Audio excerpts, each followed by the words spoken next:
ইটো ৰেজাৰেকশ্যন লগা দিনতে ঈশ্বৰৰ পৰা পাপকে খতম কৰি দিছে। ইটো ৰেজাৰেকশ্যন লগা দিনতে ঈশ্বৰৰ পৰা ডেথ লগা শক্তিকে, মৃত্যু লগা শক্তিকে খতম কৰি দিছে। ইটো ৰেজাৰেকশ্যন লগা দিনতে শয়তান লগা সব কামকে ঈশ্বৰৰ পৰা জিতি দিছে।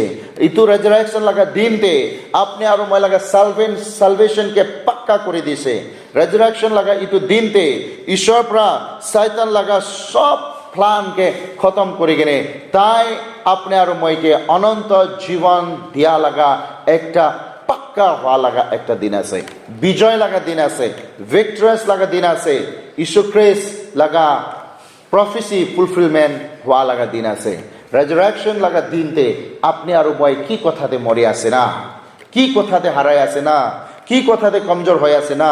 আগার আমি খান হারাই কিনে আছে, কমজোর হয়ে কিনে আছে, বিশ্বাসতে হব পারে, আত্মাতে হব পারে, আপনি রেজারেক্ট হব লাগে, আপনি রেজারেক্ট হব লাগে।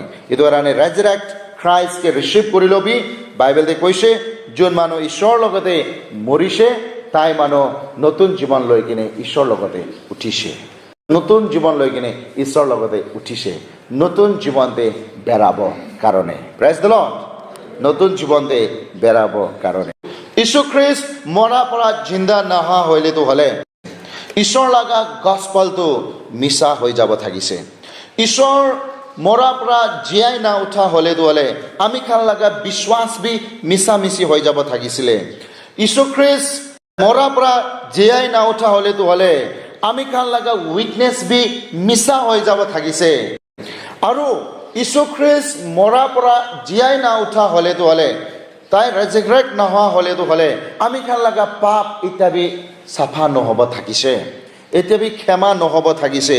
যীশু খ্রিস্ট মৰি কিনে জিন্দা নোহোৱা হলেতো হলে আমি খান লগা বিশ্বাস, আমি খান লগা ভরসা, আমি খান লগা আশা, আমি খান লগা সালভেশন সব হারাব থাকিছে, মিছামিছি হৈ যাব থাকিছে।